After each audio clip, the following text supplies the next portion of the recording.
বন্ধুরা, আমাদের আজকের মুভির গল্প আলমা নামের এক মেয়েকে নিয়ে।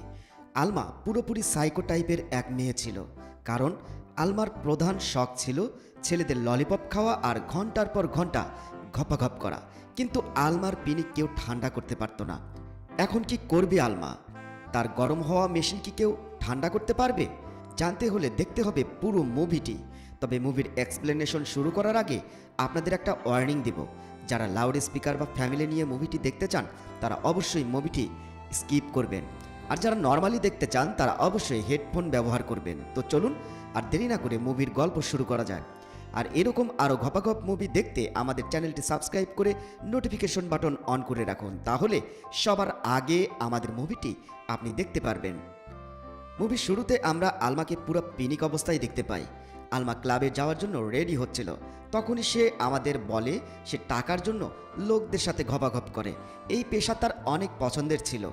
আলমা আবারও বলে কিছু রেগুলার কাস্টমার তার কাছে আসে, যারা আলমার কাছে রেগুলার ঘপাঘপ করতে আসে আর তাকে খুব ভালোই টাকা দেয়।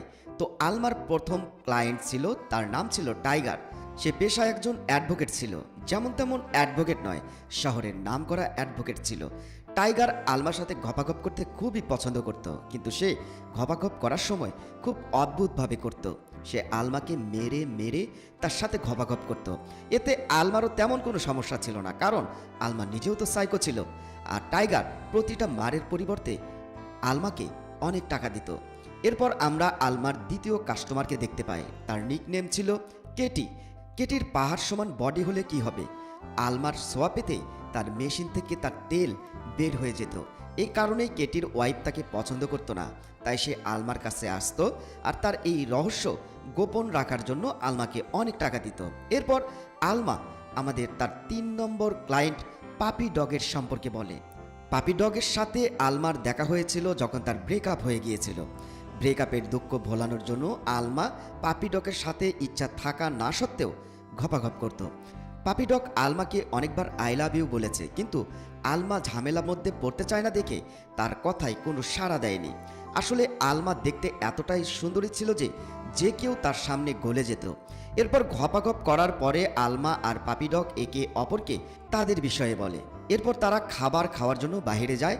তখন আলমা খেয়াল করে তাকে একজন মহিলা ফলো করছে, কিন্তু পাপি ডগ সাথে থাকার কারণে আলমা ওই মহিলাকে ইগনোর করে।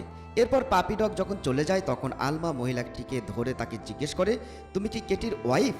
তখন মহিলাটি বলে, আমি তোমার মা, আমি তোমার কাছে ক্ষমা চাইতে এসেছি, কারণ আমি ছোটবেলায় তোমাকে বেঁচে দিয়েছিলাম আর আমি শুধু ক্ষমা চাওয়ার জন্যই তোমার কাছে এসেছি। আলমার মনে হচ্ছিল তার মায়ের এখন বয়স হয়ে গেছে, এই কারণে হয়তো তার কাছে ফিরে এসেছে, কিন্তু মহিলাটি আলমার কাছে ক্ষমা চেয়ে সেখান থেকে চলে যায়। এরপর আলমা আবারও তার রেগুলার লাইফে ফিরে আসে আর সে একটি ক্লাবে যায়। সেখানে গিয়ে সে তার ফ্রেন্ড জুলিয়ানের সাথে দেখা করে। জুলিয়ান তার ঘপাঘপ করার ফ্রেন্ড ছিল। জুলিয়ানেরও অনেকগুলো কাস্টমার ছিল, এমনই তার এক কাস্টমার তাকে বিদেশ যাওয়ার জন্য হেল্প করছিল। আর পাসপোর্ট ভিসা হয়ে গেলে সে বিদেশে গিয়ে বিদেশি মানুষকে বিয়ে করে সংসার করবে। জুলিয়ানের সাথে কথা বলতে বলতে এইদিকে কেটি আলমার কাছে চলে আসে আর তার মেশিন থেকে তেল বের করতে চায়। আর প্রতিবারের মতো আলমার কমলা লেবুগুলো চাটতে শুরু করতে তার মেশিন থেকে তেল বের হয়ে যায়। এরপর সে আবারও আলমাকে তার লাইফের বিষয়ে বলতে শুরু করে। সে বলে সে এক্সট্রা ড্র থেকে শুরু করে সব ধরনের প্রোটেকশন ইউজ করেছে, কিন্তু কাজ হয়নি। কেটি আরও বলে সে যখন ছোট ছিল তখন থেকে সে হাত গাড়ি চালানো শিখে ফেলেছিল, কিন্তু সে তার বাবার সাথে থাকতো, এই কারণে তাকে তাড়াতাড়ি হাত গাড়ি চালাতে হতো, আর এজন্যই হয়তো আজকে তার এই অবস্থা। তার মেশিনের তেল 2 মিনিটেরও বেশি থাকে না। আলমা কেটির সব কথা শুনে তাকে এক্সারসাইজ করতে বলে, এতে তার পারফরমেন্স ঠিক হয়ে যাবে। কেটি চলে যাওয়ার পর আলমার সাথে দেখা করতে টাইগার চলে আসে, আর এবার আলমা টাইগারের জন্য স্টুডেন্ট সেজে বসেছিল। আসলে নাটকটা হলো আলমা টাইগারের কাছে লয়ের পড়াশোনার জন্য এসেছে, আর টাইগার আলমাকে তার ইউনিফর্মটা দেখে মারতে শুরু করে। আর আলমাও এর পরিবর্তে টাইগারকে ছোঁয়া দিতে থাকে, কারণ টাইগার তাকে এসবের জন্য টাকা দিত। এদিকে টাইগারের কিছু লোক পাপি ডগকে অনেক মারে, কারণ সে ক্লাবে আলমার সাথে একটু বেশি দেখাশোনা করছিল। টাইগারের মেশিন ঠান্ডা করার পর আলমা পাপি ডগের কাছে চলে আসে আর সে পাপি ডগকে তার আঘাতের বিষয়ে জিজ্ঞেস করে। এরপর সে পাপি ডগের সাথে মেশিন চালিয়ে বাড়ি যাচ্ছিল, তখনই সে রাস্তায় তার মাকে দেখতে পায়। এরপর সে তাকে হসপিটাল নিয়ে আসে আর এখান থেকে সে জানতে পারে তার মায়ের নাম ইমা আর তার মায়ের একটা অসুখ আছে, সে মাঝে মধ্যেই সব কিছু ভুলে যায়। এসব জানার পরেও আলমা তার মাকে একা রেখে চলে যায়। এই কারণে তার কিছুটা খারাপ লাগছিল, কিন্তু সে এসব কথা ইগনোর করে ক্লাবে চলে আসে। আলমা ক্লাবে এসে দেখে ক্লাবে আগুন ধরে গেছে আর এই কারণে পুরো ক্লাব পুড়ে যায় আর ক্লাব বন্ধ হয়ে যায়। এসবের মধ্যে কেটি আর তার ওয়াইফের সম্পর্ক ভালো হয়ে যায়। এদিকে টাইগার আর পাপি ডগের মধ্যেও বন্ধুত্ব হয়ে যায়। এর কিছুদিন পর আলমার সাথে তার মায়ের দেখা হয়। এমা আলমাকে বলে সে তার বাবার সাথে দেখা করতে যাচ্ছে, কারণ এই সময়ে এসে এমা তার হাজব্যান্ডের সাথে দেখা করতে চাচ্ছিল, কারণ তার ভুলে যাওয়ার অসুখ ছিল। আর এ কারণে সব কিছু ভুলে যাবার আগে সে তার হাজব্যান্ডের সাথে দেখা করতে চায়। এমা আলমাকে তার সাথে যেতে অফার করে। পরের দিন এমা ওই জায়গায় যাওয়ার জন্য বাস স্টপে চলে আসে, তখন সেখানে আলমাও চলে আসে। বাসে যেতে যেতে এমা কাপড়ের মধ্যে টয়লেট করে দেয় আর চিল্লাচিল্লি করতে শুরু করে। এরপর আলমা এগুলো পরিষ্কার করে আর এমাকে সামলায়। এরপর তারা বাদামে একটা হোটেলে গিয়ে পৌঁছে। হোটেলের মালিকের ছেলে খুব ভালোই বডি বানিয়ে রেখেছিল, যেটা দেখে আলমার অবস্থা খুব খারাপ হয়ে যায়, তার অনেক অনেক পিনিক উঠে যায়। এরপর তারা সেদিন রাতটা হোটেলে কাটায়। পরের দিন সকাল থেকেই এমার স্মৃতিশক্তি আস্তে আস্তে করে চলে যাচ্ছিল, তাই আলমা এমাকে সাথে নিয়ে তার বাবাকে সব জায়গায় খোঁজা শুরু করে, কিন্তু সেখান থেকে সে কোনো ইনফরমেশন পায় না। এই বিষয়গুলো নিয়ে আলমা অনেক বিরক্ত হয়ে গেছিল, কারণ তার মনে হচ্ছিল তার মা তার বাবার বিষয়ে মিথ্যা কথা বলেছে, তাই সে সেখান থেকে চলে যেতে শুরু করে। কিন্তু তার মাকে এভাবে রেখে সে যেতে পারে না। ঘুমানোর সময়ে এমা আলমার কাছে ক্ষমা চায়, কারণ তার মনে হচ্ছিল তার কারণে আলমার ঝামেলা হচ্ছে।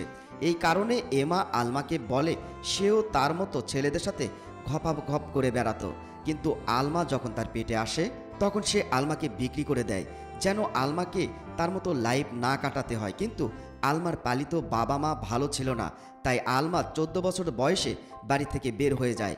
এসব কথা বলতে বলতে তারা ঘুমিয়ে পড়ে, কিন্তু কিছুক্ষণ পরে আমরা আলমাকে হোটেলের মালিকের ছেলের সাথে ঘপাঘপ করতে দেখি। এই কারণে আলমা তার কাছ থেকে টাকাও নেয়।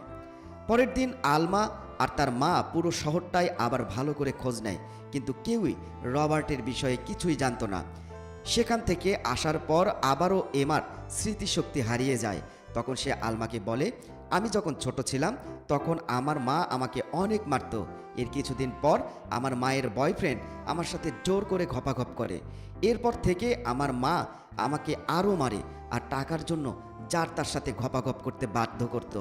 এসব সে আলমার সাথে হতে দিতে চাচ্ছিল না, তাই সে আলমাকে নিজের থেকে দূরে সরিয়ে দেয়।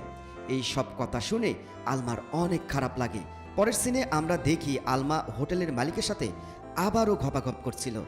আসলে এই কারণে হোটেলের মালিক আলমাকে এখানে ফ্রিতে থাকতে দিচ্ছিল।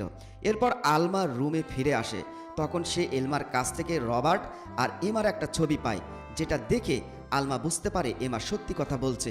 পরের দিন আলমা এমাকে তার পছন্দের কালারের একটা ড্রেস গিফট করে। এরপর তারা অনেক কথাবার্তা বলে। পরের দিন নতুন ড্রেস পরে তারা আবারও রবার্টের খোঁজে বের হয়ে পড়ে, কিন্তু এবারও তারা হতাশ হয়ে ফিরে আসে। পরদিন সকালে এমা ভুলে গেছিল সে কোথায় আছে আর কার সাথে আছে, তাই সে চিল্লাচিল্লি করতে শুরু করে। তখন অনেক কষ্টে আলমা তাকে বুঝিয়ে শান্ত করে। এমার কারণে আলমার অনেক অসুবিধা হচ্ছিল, তারপরে সে তার মায়ের ভালোভাবেই খেয়াল রাখছিল। কিন্তু এটা যখন এমা বুঝতে পারে তখন সে আলমাকে না বলে সেখান থেকে চলে যায়। পরের দিন সকালে যখন আলমার ঘুম ভাঙে তখন সে এমাকে কোথাও দেখতে পায় না, তাই সে বুঝে ফেলে তার মা তাকে আবারও ছেড়ে চলে গেছে। এ কারণে সে আবারও তার ক্লাবের জীবনে ফিরে আসে, আর তার কাছে ক্লায়েন্টের অভাব ছিল না, তাই সে অনেক হ্যাপি ছিল। আর এখানেই আমাদের আজকের মুভির কাহিনী শেষ হয়ে যায়। ভিডিওটি ভালো লাগলে অবশ্যই লাইক, কমেন্টস, শেয়ার করবেন। আর আপনি যদি আমাদের চ্যানেলে নতুন হয়ে থাকেন তাহলে অবশ্যই সাবস্ক্রাইব করে নেবেন। অলরেডি যারা সাবস্ক্রাইব করেছেন তাদেরকে অসংখ্য অসংখ্য ধন্যবাদ।